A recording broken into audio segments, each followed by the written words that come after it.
আচ্ছা, এখন ঘড়িতে বাজে হচ্ছে রাতে 9:30। তখন আমরা যখন নামলাম মোটামুটি 1.5 ঘন্টা লাগছে।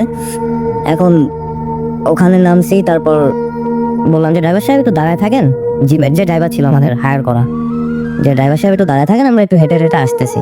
আচ্ছা, ড্রাইভার বললো ঠিক আছে, অলরাইট।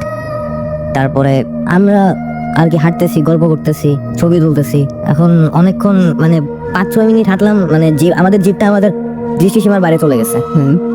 তখন মানে আমরা যেদিক থেকে আসলাম আর কি ওদিকেই হাঁটা শুরু করছি। এখন আমাদের ডান দিকে জঙ্গল, আচ্ছা, মাঝখানে আমরা বিচের উপর দিয়ে হাঁটতেছি, ডান দিকে জঙ্গল, বাম দিকে হচ্ছে সাগর, যেটাকে সি বলে।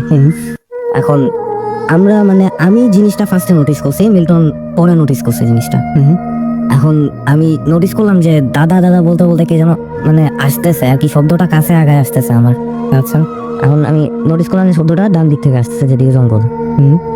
এখন খেয়াল করলাম যে হ্যাঁ, একটা মেয়ে আসতেছে দৌড়াইতে দৌড়াইতে।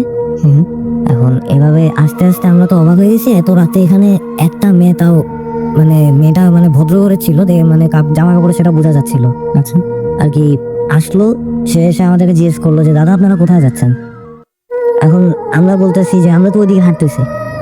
এখন বললো যে দাদা আমি তো রাস্তা হারাই ফেলছি, আমাকে একটু আগে দেওয়া যায়। এখন আমরা তো মানে একা মেয়ে মানুষ, ভরসা করতে পারলাম না। তারপর আমি আর আমার ফ্রেন্ড একটু আলোচনা করে নিলাম যে ঠিক আছে, একে কি আগা দেওয়া যায়। তারপর আমার ফ্রেন্ড বললো যে অলরাইট, কোনো সমস্যা নেই, আগা দিই। তারপরে বললাম আপনার বাসা কোথায়। তারপর আমরা যেদিকে যাচ্ছিলাম ওদিকে হাত তুলে দেখাইলো, জাস্ট কোনো কথা বললো না। তারপর ওনাকে নিয়ে হাঁটতে শুরু করলাম। হাঁটতেছি মানে কোনো কথা হইতেছে না ওদের মধ্যে, এ নিয়ে প্রায় 10 মিনিট হাঁটছি। 10 মিনিটের মতো হাঁটাহাঁটি করছি। তারপর হাঁটতে হাঁটতে ওই দিয়ে গেছি। এখন 10 মিনিট পরে আমার ফ্রেন্ড আর কি মিল্টন বিরক্ত হয়ে বলছে যে আপনার এই বাসাটা অ্যাকচুয়ালি কোন দিকে, এতক্ষণ লাগতেছে কেন, তাছাড়া আপনি এত রাতে এখানে আসলেন কিভাবে। তারপরে মেয়েটা বললো যে দাদা আমি তো বের হয়েছি, রাস্তা তো আর খুঁজেই পাচ্ছি না। মানে তখন মানে আমি মেয়েটা এমন ভাবে বলছে, আমি একটু ভয় পাইছি, ও একটু ভয় পাইছে। এখন দুজনের দিকে তাকাইলাম, মানে একটু ভয় পাইছি দুজনই, মানে দুজনকে বলার চেষ্টা করতেছি চোখ দিয়ে যে ভয় পাইছি আমরা। এখন চিন্তা করলাম যে ঠিক আছে, অলরাইট, কথা না বলি, যেখানে যেতে চাই দিয়ে আসি। ওকে, তারপর হাঁটতেছি, আরো কিছুক্ষণ হাঁটলাম। এখন দেখি পিছনে একটা হেডলাইট, অ্যাকচুয়ালি আমাদেরই জিপের হেডলাইট আর কি। আমরা নোটিস করছি একটু পরে যে এটা আসলে আমাদের হেডলাইটটা দেখে খেয়াল করছি যে হ্যাঁ গাড়ি আসছে, গাড়িটা দিয়ে এখন ধীরে সুস্থে যাওয়া যাবে, যেখানে উনি নামতে চান নামায় দিয়ে যান। এখন দেখলাম গাড়িটা আমাদেরই। এখন ড্রাইভার বললো আপনারা এত দূর আসলেন কিভাবে। সে অবাক হয়ে গেছে একদম, এত দূর আসলেনই বা কিভাবে।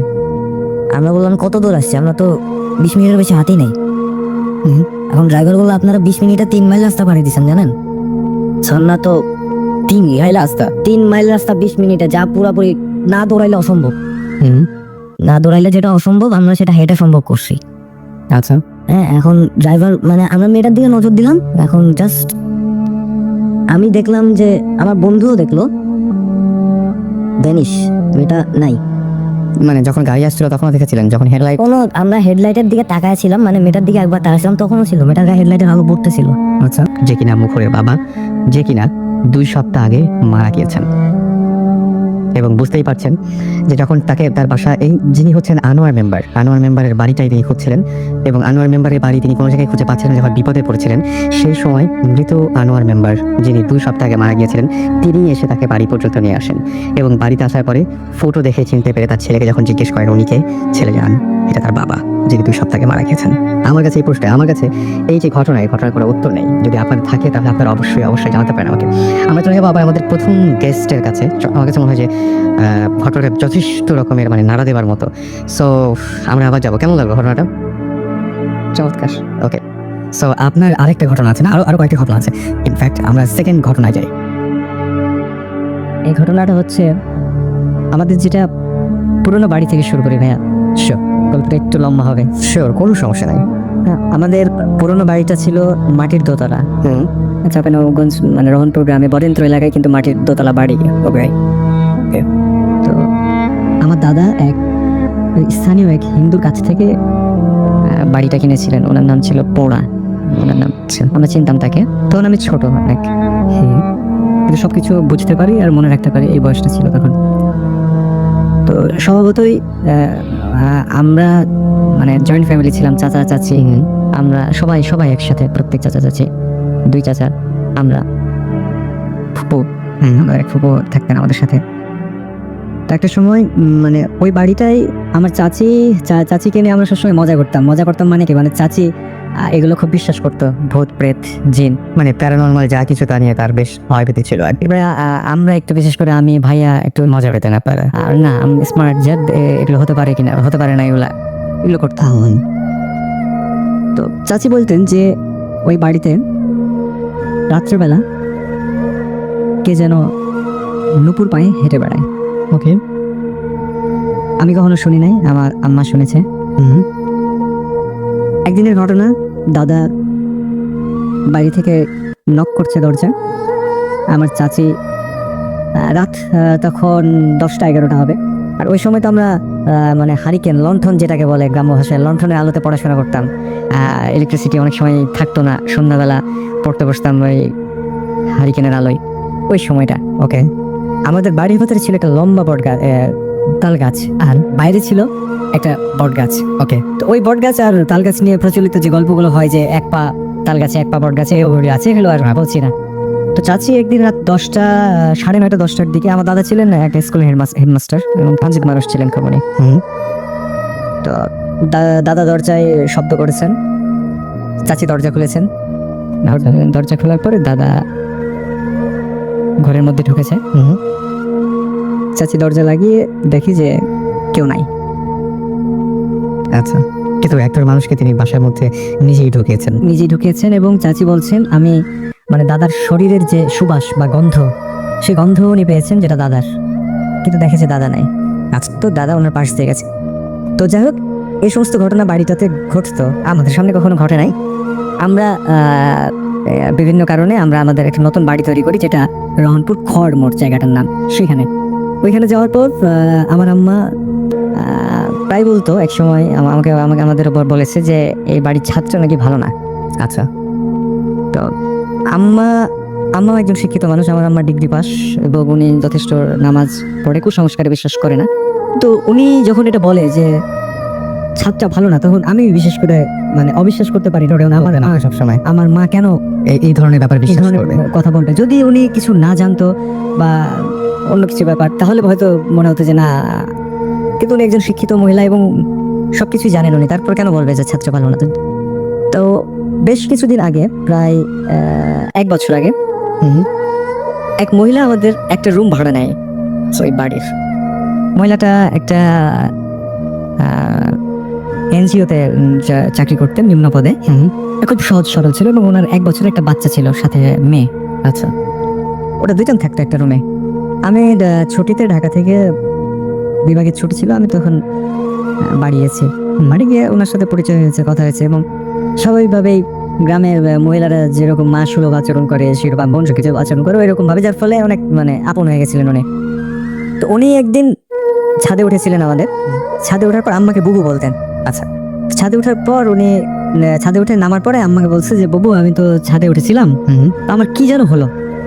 আচ্ছা, এতটুকু বলেছে। আম্মা বলছে কি হবে, সমস্যা নাই, ঠিক আছে, এটা দেখা যাবে। তো আমি ছুটি আমার শেষ হয়ে গেছে, আমি ঢাকায় আসবো। আমি গাড়ি টিকিট করেছি রাত 10টায়, গাড়ি এখান থেকে আসবো, আমাদের এখান থেকে। তো আমি সন্ধ্যার পরে, মাগরিবের নামাজের পরে চলে আসবো, মানে বাড়িতে যাচ্ছি। বাড়ি থেকে ব্যাগটা নিয়ে খাওয়া দাওয়া করে আমার সাথে কথা বলে তারপরে আমি আসবো। এখানে তাড়াতাড়ি চলে গেছি সেদিন। তো দরজায় শব্দ করছি, ঘড়ি কেটে। তো ভাইয়া আসছে, ভাইয়া ছিল। ভাইয়া এসে বলছে যে তুই একটু পরে আয়। তো আমি চিন্তা করছি যে ভাইয়া তো এভাবে বলার কথা না, আমি চলে যাবো আজকে, তুই একটু পরে আয়। ভাই আবার হাসছে। তো আমি বললাম যে না, সমস্যা কি, খোলো। বলছে না, একটু পরে আয় না। আমি বলছি না, খোলো, আমি আজকে চলে যাবো না।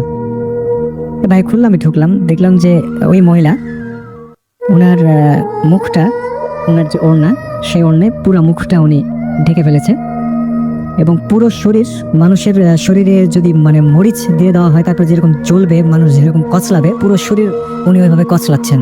আচ্ছা। এবং আমি দেখে বুঝতে পারছি যে মানে মহিলাটা কষ্ট পাচ্ছে। হ্যাঁ, মানে এবং তার শরীর জ্বলছে। আচ্ছা। এবং মানে সে ক্রমাগত দুর্বল হয়ে পড়ছে। আমি কিন্তু পাশে দাঁড়ানো, আম্মা দাঁড়ানো, ভাইয়া দাঁড়ানো, 3জনই দেখছি যে উনি মেঝেতে বসে কি বলে নামাজ যেভাবে পড়লে পাটা আমরা যেভাবে বসি আর কি, সেইভাবে উনি বসা, শুধুমাত্র ওড়নাটা ওনার মুখ, ওড়না দিয়ে মুখটা ঢাকা, ওড়না দিয়ে মুখটা ঢাকা।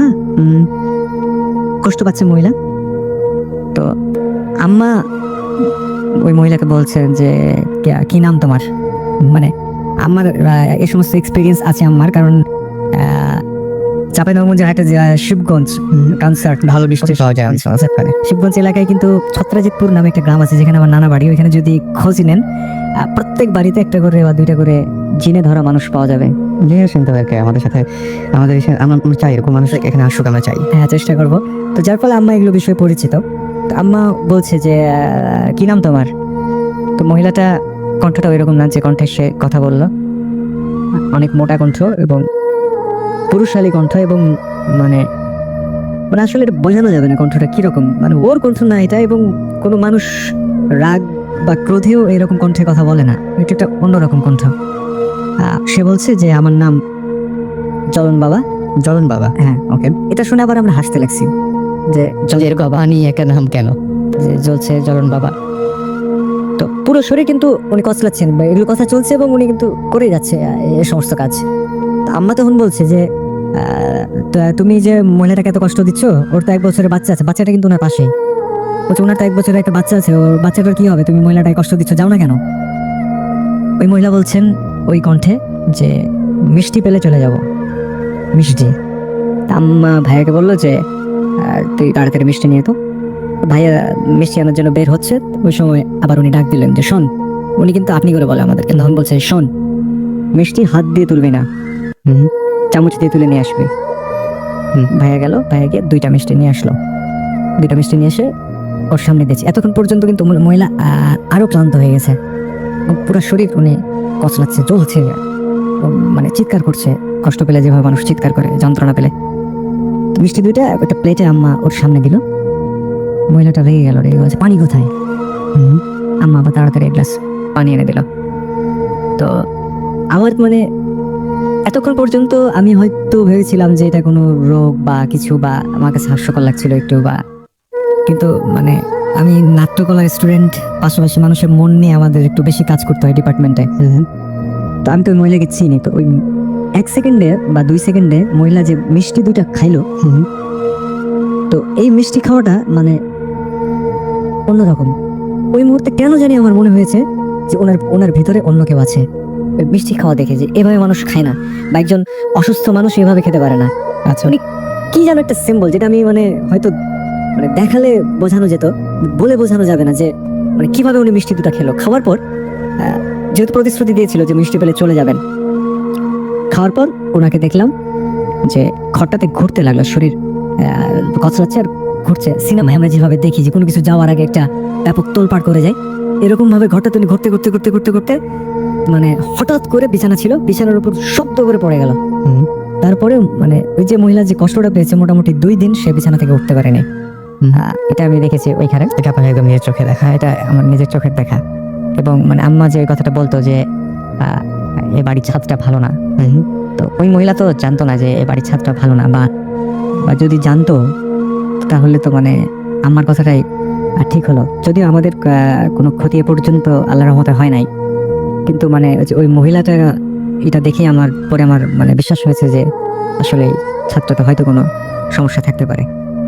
ওকে, আচ্ছা, আমাদের আরেকজন গেস্ট রয়েছেন, আমরা তার সাথে একটু পরিচিত হবো। আপনার নামটা একটু বলবেন? আমার নাম দেবাশিস দে পঙ্কজ, ময়মনসিংহ মুক্তাগাছা থেকে আপনি এসেছেন।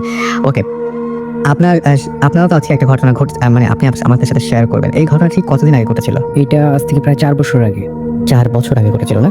ওকে, আগে আমরা পঙ্কজের স্টোরি বা যে ঘটনাটা ঘটেছিল সেই ঘটনাটা একটু শুনে আসি। ঘটনাটা হচ্ছে আজ থেকে 4 বছর আগে। তো আমি আমার যে খালা আছে ওনার বাড়িতে গিয়েছিলাম ইন্ডিয়াতে।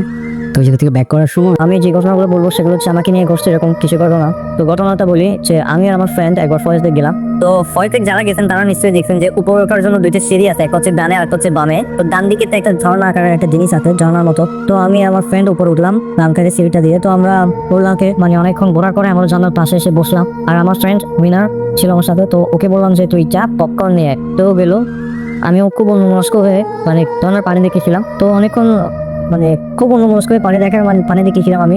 তো হঠাৎ আমার চোখ বামে গেল, সেখানে আমি দেখলাম যে একটা মহিলা কালো কাপড় পরে মানে মানে ওনার সারা গায়ে কালো কাপড় পরা, মানে চাদরের মতন একটা, আর কাপড়টা ছিল খুব পুরনো কুচে হয়ে, উনি ঝর্ণার উপর একটা তাক আছে সেখানে বসে রয়েছে। তো সেখানে বসার আসলে কোনো স্কোপ নাই, সেখানে বসা মানে সম্ভব না অ্যাকচুয়ালি সেটা না যে ওখানে কেউ মানে বসে না। তো আমি একটু আশ্চর্য হলাম যে কি ব্যাপার, মহিলাটা এরকম করে বসে রইলো কেন, মাথা নিচু করে কুচে হয়ে, আর চুলগুলো ছিল এলোমেলো। তো আমি উঠলাম, উঠে একটু দাঁড়ায়া উকি টুকি মারলাম, তারপরে আমি ভাবলাম যে হয়তো বা এমনি বসে রয়েছে। যাই হোক, আমি আবার আমার মতো যেতে যেতে করতেছি। তো হঠাৎ আমার ফ্রেন্ড আসলো, আমাকে পপকর্ন দিল। আমি ওরে খুব আস্তে আস্তে বললাম যে কি ব্যাপার, এই মহিলাটা পাগল নাকি, কে উনি এরকম করে বসে রয়েছে ইয়ার উপরে, এখানে কেউ বসা যায়? কাউকে তো পড়াশোনা বসতে দেখি নাই। তো বলতো তুই কার কথা বলছিস? আমি যে বলছিস, আমি বললাম যে ওই যে ওখানে একটা যে মহিলা বসে রয়েছে কালো কাপড় পরা। তো বলেছে ওখানে তো কেউ নেই। তখন আমি সুবানে ফিরলাম, তখন দেখলাম যে না, সেখানে কেউ নেই। তো জিনিসটা আমি খুব আশ্চর্য হলাম। তারপরে আমি ভাবলাম যে না, হতে পারে অ্যাকচুয়ালি আমার কল্পনা। যাই হোক, আমি তারপর আর কারোর সাথে ঘটনাটা শেয়ার করে নেই। তো আমি 3-4 মাস পরে আমি ঢাকায় গেলাম আমার একটা কাজিনের বাসা। কাজিন অ্যাকচুয়ালি আমার ফ্রেন্ড ধরনের। তো যাই হোক, আমি গেলাম সেখানে। তো অনেকদিন জায়গা সাক্ষাৎ নাই ওর সাথে, তারপর আমার কথা বলতেছি ওর সাথে। তো হঠাৎ কথা চলে মানে পলিটিক চলে যাচ্ছে। তো বলতো তোদের পলিটিকটা অনেক ভয়ঙ্কর, যেমন সব বলছি এমনি ভয়ঙ্কর। আমি ওদের বললাম যে কেন বলতেছিস? ও বললো যে আমি আর আমার একটা ফ্রেন্ড আমরা গেলাম ফরেস্ট থেকে একবার। তো ফরেস্ট থেকে যখন আমরা গেছি তখন মানে অনেকটা সন্ধ্যা, তখন আমি একটা জিনিস দেখলাম। বললাম কি? দেখলাম যে ঝর্ণার মানে যেখানে একটা ঝর্ণা আছে, তো ওটার উপরে তাকে একটা মহিলা কালো কাপড় পরা এবং সে কুচু করে বসে রয়েছে। আর তখন ছিল মানে সন্ধ্যা, আর আমিও দেখি সন্ধ্যায়। তো আমি মানে মনে মনে বললাম, তখন আমি ওরা বলি নাই, আমি তখন মনে মনে বললাম যে কি ব্যাপার, ঘটনাটা তো আমার সাথে মিলে যাচ্ছে। যাই হোক, দেখুন আমি মানে শুনলাম যে ও বলতেছে যে মানে মহিলাটাও ওখানে বসে রয়েছে। তো ওর ফ্রেন্ড কি করলো, মহিলাটার কাছে গেল এবং সে ওনাকে মানে ডাকলো। তো উনি যখন ওনার দিকে তাকাইছে, তাকে ও বেহুশ হয়ে গেছে। মানে মহিলাটার চেহারা যে মানে এতটাই ভয়ঙ্কর ছিল যে ও সাথে সাথে বেহুশ হয়ে গেছে সেখানে। তো আমার ফ্রেন্ড ও কি করলো, ফ্রেন্ডকে সেখান থেকে দিনও সবাই আসলো, মানে ওকে তারপর বাসায় নিয়ে চলে গেছে ওরা। তো ইত্যাদি ইত্যাদি এরকম আরো কিছু বললো। তো আমি বললাম যে তুই প্রথম যে ঘটনাটা বলছো সেটা তো আমার সাথে মানে আমিও এই জিনিসটা পেচ করছে। তো তখন আমরা দুজনেই আসলে ভয় পেলাম জিনিসটা, কারণ আমি মনে করছিলাম হতে পারে এটা আমার কল্পনা, কিন্তু না, এটা আমার ফ্রেন্ড। তারপরে ওর ফ্রেন্ড মানে 3-3 জন আমার সাথে একই জিনিস দেখলাম, যে মানে আসলে সত্যি এটা অনেক ভয়ঙ্কর একটা জিনিস। রাইট, ঘটনাটা ছিল ফয়েজ লেকের। এবং ফয়েজ লেক সম্পর্কে আমাদের আরও ঘটনা আছে, যেমন আমাকে আচ্ছা না, আমাদেরকে আরেকজন SMS করেছেন, ইমেল করেছেন। তার নাম হচ্ছে সিফাত ইমেল করেছেন, এবং তিনি ইমেল করেছেন চিটাগং থেকে। তারও ফয়েজ লেক নিয়ে একটা ঘটনা জানা আছে, সেই ঘটনা তিনি শেয়ার করেছেন। সময়টা ছিল রাত, আর রাতটা ছিল থার্সডে নাইট। হিরণ বরাবরের মতো বর্ষির সিট কিনেছিল। আচ্ছা, বর্ষির সিট কিনেছিল। এইবার সিট কিনেছিল ভাটিয়ারি লেকে। ওকে, মানে এটা কি মানে বর্ষির সিট আমি ঠিক জানি না, এটা মনে হয় মাছ ধরার জন্য কোনো একটা কিছু, এবং এটা চিটাগাংয়ে যারা আছে তারা আরো ভালো বুঝতে পারেন। ভাটিয়ারি লেকে রাত ধীরে ধীরে গভীর হতে লাগলো। আপনারা হয়তো জানেন যে লেকে, নদীতে কিংবা সাগরে বড়শিতে খুব একটা মাছ ধরে না, যে কয়েকটা লাগে তাও তাও বড় সড়ই লাগে। হিরণের সাথে একজন পার্টনারও ছিল। হিরণ হঠাৎ খেয়াল করলো পার্টনারের যিনি সাথে ছিলেন তিনি ঘুমিয়ে পড়েছেন, কারণ তার পার্টনার জানতেন হিরণ ঘুমোবে না। রাত আরও গভীর হতে লাগলো। হঠাৎ হিরণ খেয়াল করলো ছোট একটা ছেলে সাঁতরে লেক পার হচ্ছে। একবার এপার থেকে ওপার যাচ্ছে, আর একবার ওপার থেকে এপার আসছে। চাঁদের আলোতে ছেলেটির গায়ে পড়ার সাথে কালো বর্ণের ছেলেটিকে দিকে হিরণের দৃষ্টি আটকালো। হিরণ ছেলেটি সম্পর্কে কিছু ভেবে ওঠার আগেই ছেলেটি অদৃশ্য হয়ে গেল। পরক্ষণেই লেকের ওপারে পাহাড়ের গা ঘেঁষে যেখানে জঙ্গল, সেই জঙ্গলের মধ্যে দেখলো হিরণ যে সাদা রঙের আলখেল্লা পরা একজন মানুষ, যিনি নামাজ পড়ছেন। মানুষটি নামাজ পড়া শেষে সালাম ফিরালো। অমনি হিরণের চোখে মানুষটির দৃষ্টি আটকালো। যখন নামাজ পড়ার সময় হিরণের দিকে তাকালো, আর কি সালাম ফেরানোর সময় আটকালো। হিরণ ভাবছিল এত রাতে জঙ্গলের মধ্যে মানুষটি কিসের নামাজ পড়ছে।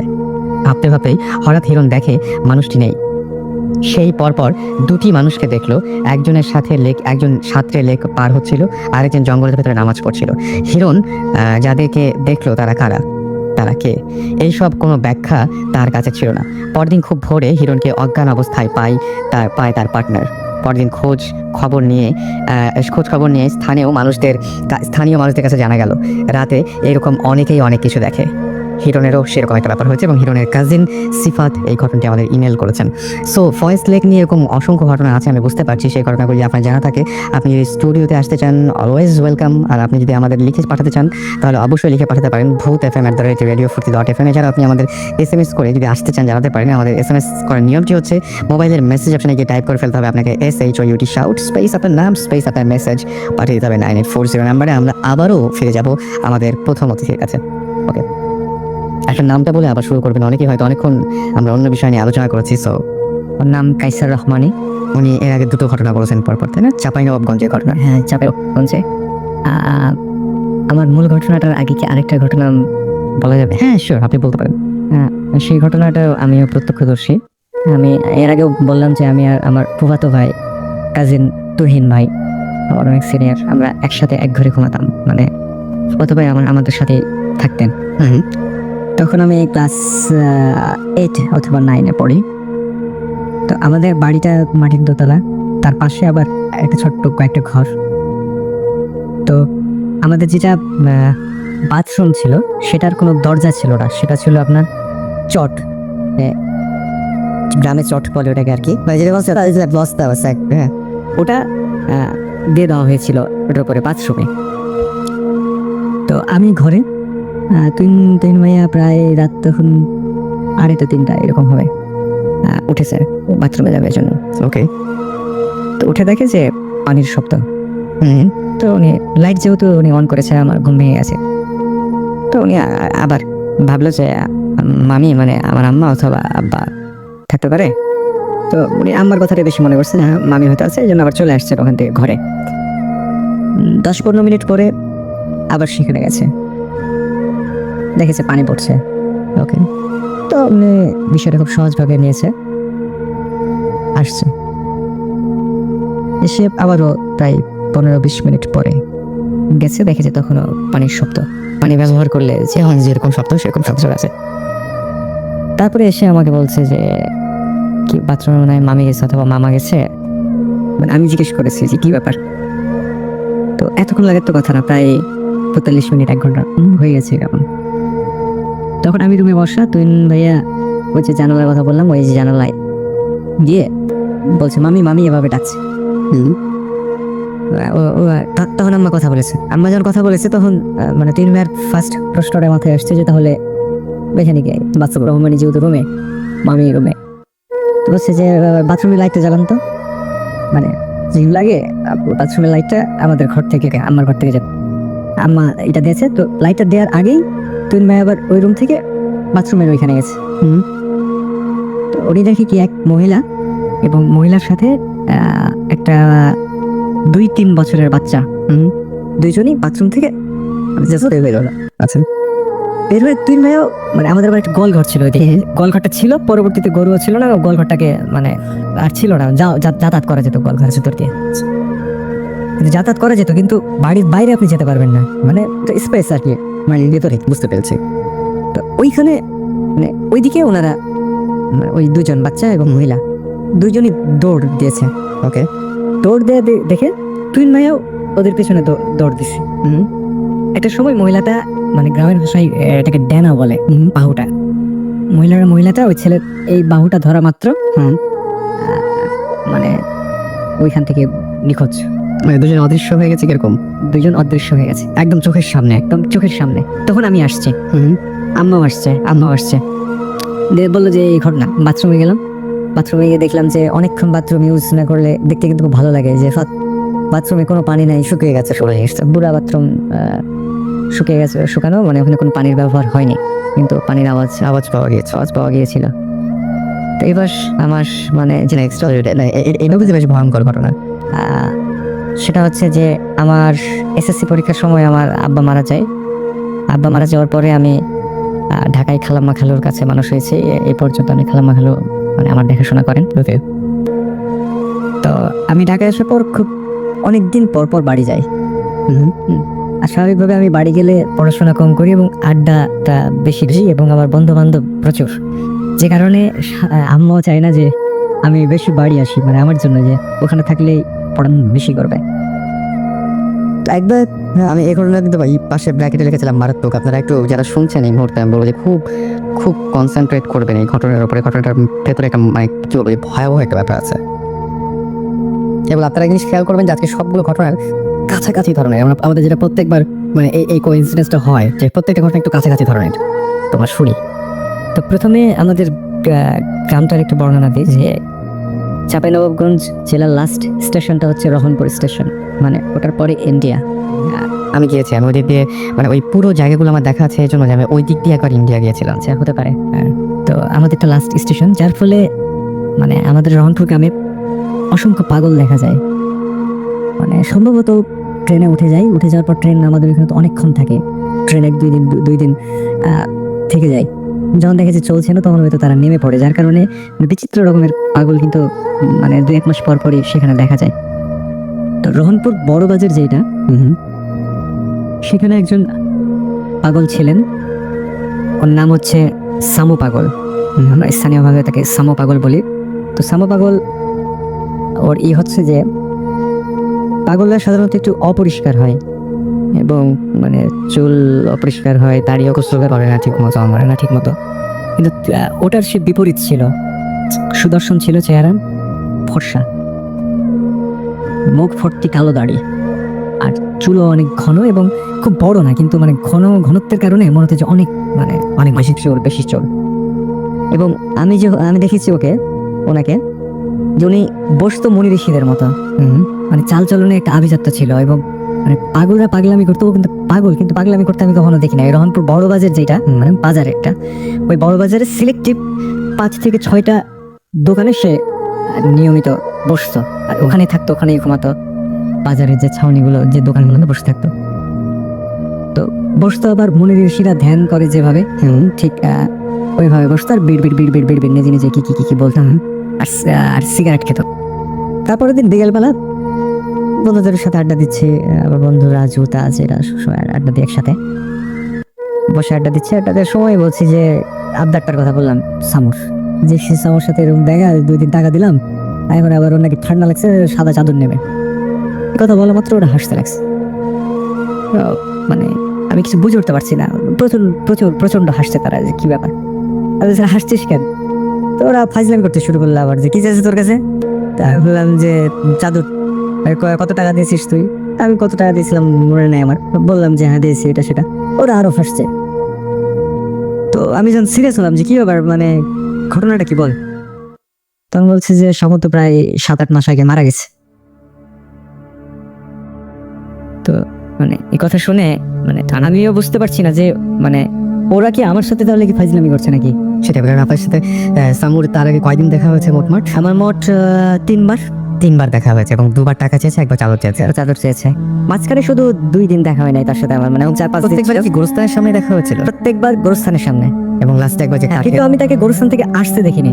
আচ্ছা, মানে তার আশাটা হয়েছে হঠাৎ, সে কোথা থেকে কোন দিক থেকে আসছে এটা আমার মনে হয়নি। আর মনে হয়নি এই কারণে যে একটা পাগল মানে আসতেই পারে, আমার কাছে সেটা মনে হয়েছে। তো ওরা যখন বললো যে মানে সমু মারা গেছে, তখন আমি আমার ঘটনাটা মেলাতে পারলাম না, তখন আমি মানে কাউকে বিশ্বাস করাতে পারলাম না যে বিষয়টা আসলে আমার সাথে এই ঘটেছে। তো আমি তাদেরকে সব ঘটনা খুলে বললাম। ওদের মধ্যে হয়তো কেউ বিশ্বাস করলো, কেউ করে নাই। কিন্তু এখন পর্যন্ত আমি যখন মানে যাই বাড়িতে, তো অনেকেই নাকি, আমি নিজে শুনেছি, আমাদের এক কাকা আমাদের এই পাড়ার, উনিও বলেছেন আমাকে যে সামুকে নাকি মানে ওকে দাফন করা হয়েছে আমাদের কবরস্থান, মানে রহনপুর কবরস্থানে, খড়মর কবরস্থানে। তো দেখা যায় নাকি যে সামু ওই কবরের উপরে বসে জিকির করছে। আচ্ছা। তো এই ঘটনাটা মানে আমিও চাই যে এটা কেউ যদি ভুল প্রমাণ করে দিতে পারতো আমাকে, যে না তুমি ভুল দেখেছো, বা তোমার এই জিনিসগুলো ঘটেনি আসলে, হ্যাঁ, যে আসলে আপনি অনেক খুশি হতেন। আমিও অনেক খুশি হতাম যে আমার ভয় লেগেছে, বা আমি খুব ভয় পেয়েছি, বা আমার খুব খারাপ লেগেছে, তা না, আমার ভালো লেগেছে যে একটা মানুষ দেখা দিয়েছে আমার কাছে কিছু চেয়েছে। আমার সেটা মানে ভেতরে ভালো লেগেছে।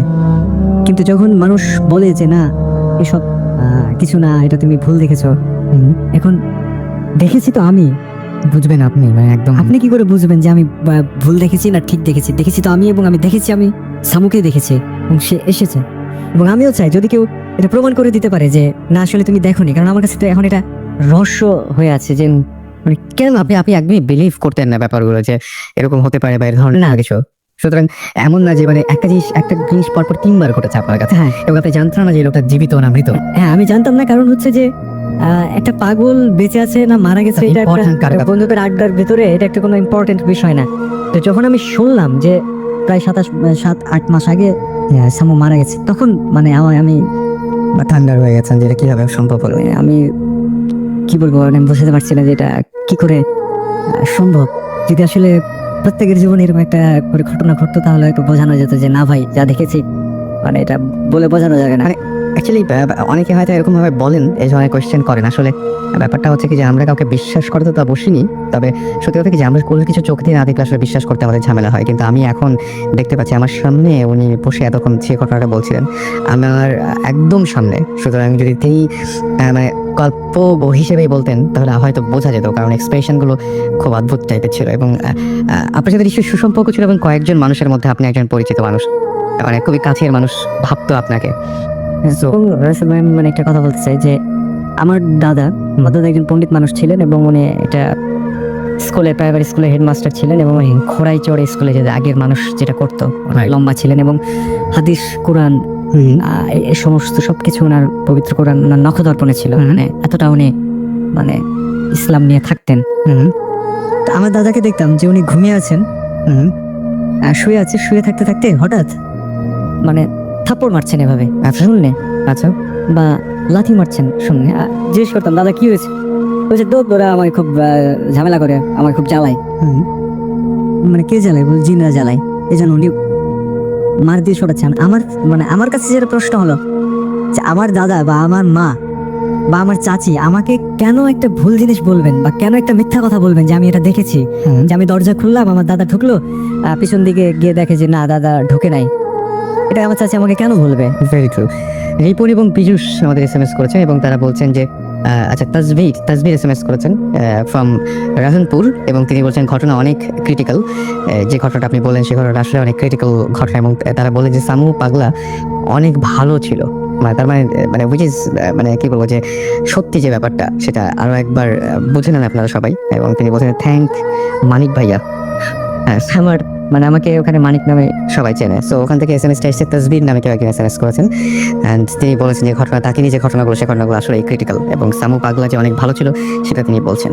সো সবকিছু আসলে এরকমভাবে উড়িয়ে দেওয়া যায় না, সবকিছু উড়িয়ে দিতে নাইও। মানে আমার যেটা মনে হয় যে আপনার বিশ্বাস অবিশ্বাস যাই হোক না কেন, এটা আসলে কোনো তর্ক করার মতো বিষয় না। আমি শুধু এটুকু বলবো যে সত্যি না মিথ্যা এই বিষয়টা নিয়ে তর্ক করার কিছু নাই। আসলে আপনার ইচ্ছা হলে আপনি বিশ্বাস করবেন, না ইচ্ছা হলে বিশ্বাস করবেন না, এবং বিশ্বাস করা বা বিশ্বাস না করাটাও কিন্তু জরুরি না।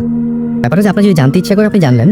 হ্যাঁ, মানে আমি কিন্তু করে দিই আপনার এই প্রশ্নের উত্তর দেবো যে আমি বিশ্বাস করি কি বিশ্বাস করি না, সেই প্রশ্ন এখানে আসছে না। সো ব্যাপারটা এরকমই আর কি। যাই হোক, আপনার যদি কোনো অভিজ্ঞতা থাকে তাহলে অবশ্যই আপনি শাউট লিখে স্পেস দিয়ে আপনার নাম লিখে স্পেস দিয়ে আপনার মেসেজটা লিখে পাঠিয়ে দিতে পারেন 9840 নাম্বারে। অ্যান্ড রিয়েলি আপনাদের থ্যাঙ্কস জানাচ্ছি যে বছরের শুরুর দিনটাতে আপনারা সবচাইতে বেশি মানুষ যে শুনছেন আপনাদের এসএমএস দেখে বুঝতে পারছি আমরা সেটা। আমি দেখতে পাচ্ছি এখন আমাদের এসএমএস করেছেন শিমুল, এবং তিনি বলেছেন যে আচ্ছা, সামু কি ইসলামিক শরিয়াত মতে চলতেন কিনা তিনি এটা জানতে চেয়েছেন। ব্যাপারটা হচ্ছে মানে সামুকে আসলে ধর্মটাও পালন করতেন কিনা জানতে চেয়েছেন, যে সেটা ইসলাম হোক বা হিন্দু হোক যাই হোক। না, ওনাকে কখনো দেখি নাই মন্দিরেও যেতে কিংবা মসজিদেও যেতে। ম্যাক্সিমাম সময় দেখতাম যে চুপচাপ ওই মনির শিলা যেভাবে বসে সেভাবে বসে নিজের সাথে নিজে কথা বলছে। ওকে, সো সেটাই স্বাভাবিক যে একজন মানুষ যাকে সবাই পাগল হিসেবে জানে তার পক্ষে আর এর চাইতে মানে কি বলবো যে অন্য কোনো স্পেসিফিক কোনো কিছু করার প্রশ্ন খুব একটা বেশি আসছে না। পিয়াল লিখেছেন আমাদেরকে, পিয়াল এসএমএস করেছেন, এবং আবি আমাদের এসএমএস করেছেন, আলম এসএমএস করেছেন, আলিফ এসএমএস করেছেন, রুমি এসএমএস করেছেন আমাদেরকে, তুবা এসএমএস করেছেন, জামান, তারপরে স্বাধীন, মামুন এসএমএস করেছেন আমাদেরকে, তাশিক এসএমএস করেছেন, শিমুল, সাইফ সহ আরো অনেকে। সো সবাইকে থ্যাঙ্কস জানাচ্ছি আরেকবার এসএমএস পাঠানোর জন্য। এবং এসএমএস গুলো হয়তো পড়া হচ্ছে না, কিন্তু সেই এসএমএস গুলো সযত্নে আমাদের কাছে সংরক্ষিত থাকবে। এটা নিয়ে আপনি একদম চিন্তা করবেন না, এটা আপনি একদম পুরোপুরি ধরে নিতে পারেন। আমি আরেকটা ঘটনা একটু আপনাদের সামনে শেয়ার করব, সেটা হচ্ছে যে আমাদের একজন এসএমএস করেছেন এবং তার নামটি হচ্ছে, তিনি এটা বলছেন যে সোহেল নাসিরাবাদ চিয়াং থেকে এসএমএস করেছেন, এবং তিনি বলছেন আসল ভাই আমি আপনাকে এবং আপনার সুমন ভাই, সাকিব ভাই, জিবরান ভাই, ভূত এফএম এর সংশ্লিষ্ট সবাই এবং সকল লিসনারদের আমরা অবশ্যই শুভেচ্ছা জানাচ্ছি। আমার নাম সোহেল, চট্টগ্রামে থাকি। ভূত এফএম আমার প্রিয় একটি অনুষ্ঠান। অনেক ভালো লাগতো শুনতে, অনেক ভালো লাগে শুনতে, খারাপ লাগে যখন অনুষ্ঠানটা শেষ হয়ে যায়। আর অপেক্ষায় থাকি কখন ফ্রাইডে নাইট আসবে। আরো ভালো লাগতো যদি অনুষ্ঠানটা সপ্তাহে 2 দিন প্রচার করা যেত। যাক, সে কথা আমি ভূতিফিল্ম বিষয়ক ব্যাপারগুলোতে অনেক কৌতূহলী। আজকে আমার জীবনে পর্যায়ক্রমে ঘটে যাওয়া কিছু এক্সপেরিয়েন্স আপনার সাথে শেয়ার করতে চাই। আমি তখন ক্লাস 8-এ পড়ি, থাকতাম নারায়ণগঞ্জের মিশন পাড়াতে একটা দোতলা বাড়িতে। বাড়িটার 3 দিকটা ছিল বড় বড় কচুরি পানাওয়ালা পুকুর। ওই সময় নারায়ণগঞ্জে পুকুর বেশি ছিল। দোতলা বাড়িটার পাশের ফ্ল্যাটে ছিল একটি ফ্যামিলি। ভদ্রলোক ছিলেন ব্যাংকার। ওনার 3 মেয়ে, 1 ছেলে। ছেলেটা আমার সাথে একই ক্লাসে পড়তো। আর ভদ্রলোকের ওয়াইফ ছিলেন রোগাটে গড়ন, ফর্সা গায়ের রং, কিন্তু মানসিকভাবে অসুস্থ ছিলেন। ওনার আচরণে সেটা প্রকাশ পেত। উনি আমাকে খুব আদর করতেন, যেহেতু আমি ওনার ছেলের বন্ধু ছিলাম। উনি বিনা কারণে হাজব্যান্ডের সাথে প্রায় ঝগড়া করতেন। আচ্ছা, তো আর অনেক রাত পর্যন্ত ছাদে উঠে বসে থাকতেন। আমরা প্রায় গভীর রাতে ওই বাড়ির ছাদে জুতো পায়ে দিয়ে ছাদের এক প্রান্ত থেকে অন্য প্রান্তে কারো দৌড়ে যাওয়ার শব্দ শুনতাম। মনে হতো একসাথে অনেকে খটখট শব্দ করে সারা ছাদে দৌড়ে বেড়াচ্ছে। ছাদে কোনো রেলিং ছিল না। একদিন মাকে এ ব্যাপারে জিজ্ঞেস করতে গিয়ে বললেন, ওখানে খারাপ কিছু আছে, ছাদে কখনো যাবে না। কিন্তু আমার কৌতূহলী মনে প্রশ্ন দেখা দিল, যদি আন্টি অনেক রাত পর্যন্ত ছাদে থাকতে পারেন, তাহলে আমি গেলে কি হবে? একদিন অনেক রাত পর্যন্ত পড়ছিলাম, রাত 12টা। পড়তে পড়তে ঘুম আসছিল। আমি বারান্দায় গিয়ে দাঁড়ালাম। বাসার সবাই ঘুম। হঠাৎ খেয়াল হলো সিঁড়ি দিয়ে ছাদে গিয়ে দেখি আন্টি ছাদে আছে কিনা। যদি থাকে কিছুক্ষণ গল্প করব। সিঁড়ি বেয়ে উপরে উঠে দেখি আন্টি ছাদের এক পাশে, যেখানে উনি প্রতিদিন বসে থাকেন পুকুরের দিকে মুখ করে, ওখানটায় বসে আছেন, চুলগুলো পিঠের ওপরে ছড়ানো। চাঁদের যথেষ্ট আলো ছিল। আর আন্টি যেহেতু ফর্সা, ওনাকে আমি একটু দূর থেকে ভালোভাবেই দেখা যাচ্ছিল। আমি কাছে না গিয়ে একটু দূরে থেকে ডাকলাম, আন্টি কি করেন আপনি? বাসা যাবেন না? উনি আমার দিকে না তাকিয়ে বলেন, পরে যাব। আমি আমার ছেলের কথা জিজ্ঞেস করলাম, আন্টি আজাদ কি পড়ছে না ঘুমিয়ে গেছে? উনি এবারও আমার দিকে না তাকিয়ে বললেন, মনে হয় ঘুমাচ্ছে। কিন্তু আন্টির কথাগুলো মনে হচ্ছিল অনেক ভারী স্বরের আর অনেক জোরে কথা বলছিলেন। আমি একটু চুপ করতেই এবার উনি আমার দিকে মুখ ঘোরালেন, আবারও একই স্বরে, এত রাত্রে তুই ছাদে আসছিস কেন? তাড়াতাড়ি ঘরে যা। আমি ওনার কথা শুনে হয়তো ততটা ভয় পাইনি, কিন্তু ভয় পেয়েছিলাম ওনার চোখ দুটো দেখে, রীতিমতো অজ্ঞান হবার মতো। দেখলাম ওনার চোখ দুটো লাল টকটকে হয়ে আছে, মনে হচ্ছিল চোখ দিয়ে আগুন বের হবে। আমি দৌড়ে বাসায় চলে আসি। সারা রাত ঘুমাতে পারিনি। পরের দিন মাকে ঘটনাটা বললাম। মা অনেক বকলেন। একদিন সুযোগ বুঝে আন্টির ছেলেকে কথাটা বললাম। সে বলল তার মাকে নাকি জিনে ধরেছে, এবং জিন নাকি তার মাকে রাতে ছাদে নিয়ে বসিয়ে রাখে, এবং জিন শব্দের সাথে পরিচিত হবার সৌভাগ্য তখন তার হয়নি। কোনো এক দিন বাড়িওয়ালা কাজের মেয়েটা বড় মাছ কাটছিল। মেয়েটার বয়স হবে আনুমানিক 22-23। হঠাৎ তিনি দেখলেন যে মাছটাকে বটি দিয়ে না কেটে ধূপ ধূপ আওয়াজ করে কোপাচ্ছে। এমন সময় সে মাছটাকে একসময় কুচি কুচি করে ফেললো। এরপর সে মাছ কাটা রেখে চুল খোলা অবস্থায় নাচানাচি করতে লাগলো, কখনো গান গাইতে লাগলো। এরকম অদ্ভুত অদ্ভুত অদ্ভুত সব ঘটনা শুরু করলো সে। এবং একজন এই ধরনের কিছু ঘটনা সেই বাসায় ঘটতো, তিনি উল্লেখ করেছেন। এবং সেই বাসাতে যখন কি বলবো যে তাকে সবাই বাড়িওয়ালা এবং কয়েকজন বয়স্ক মহিলা তাকে একসময় সে হচ্ছে কি বলবো জ্ঞান হারিয়ে ফেলে, এবং বাড়ির সবাই তাকে হচ্ছে যে জুতা বা ঝাড়ু এই সমস্ত দিয়ে পেটাতে শুরু করে। এরকম ধরনের ঘটনা সেই বাড়িতে ঘটতো। এবং ব্যাপারটা হচ্ছে এরকম অনেক ঘটনাই তিনি গল্পটা শুনে অনেক বড়, আজকে অত সময় নেই, আমি শেষ করবো হয়তো অন্য কোনো একদিন। তার আগে আমাদের যেহেতু গেস্ট আছে, আমরা গেস্টের কাছে ফিরে যাই। এই ঘটনাগুলো তার সাথে ঘটেছিল। আমি দেখলাম যে ঘটনাটা শেষ হওয়ার আগে আরেকটা নতুন ঘটনা শুরু হয়েছে। আপনার একটা ঘটনা আছে কক্সবাজার নিয়ে, আপনি বলছিলেন। আপনার নামটা একবার বলবেন? আমার নাম দেবাশিস পঙ্কজ। রাইট, পঙ্কজ, আপনার কিছু ঘটনা আছে, আমরা সেই ঘটনাগুলো খুব সংক্ষিপ্ত আকারে ছোট ছোট করে শুনতে চাই। তো ঘটনাটা হচ্ছে প্রায় 2 বছর আগের ঘটনা। আমি কক্সবাজার যাই। তো যাওয়ার পরে আমি একা যাই ওইবার। তো একটা সিএনজি নিয়ে বের হই। বের হওয়ার পরে ওই হিমছড়ির দিকে যে এইটা আছে, রাস্তাটা আছে, ওই রাস্তা দিয়ে যাওয়ার সময় আচ্ছা, আমি তাই একটা কথা বলবো যে ওই ঘটনাটা শেষ করে দিই আমি, যে কাজের মেয়েটা যখন পেটাতে শুরু করলো, কাজের মেয়ে কিছু বেশি গেস করতে পারতো। যেমন বাড়িওয়ালার বড় ছেলের বউ প্রেগনেন্ট ছিল। হ্যাঁ, বাড়িওয়ালার বড় ছেলের বউ প্রেগনেন্ট ছিল, এবং তিনি একদম জাস্ট সেই কাজের মেয়েটাকে বলে দিয়েছিল যে আপনার নাতনি হবে। এবং বেশ কিছু, এবং তারপরে দেখা যায় যে অজ্ঞান হওয়ার পরে যখন সে জাগতো আবার, তখন কিছু বলতে পারতো না, এবং সে বললো আমার কি হয়েছিল।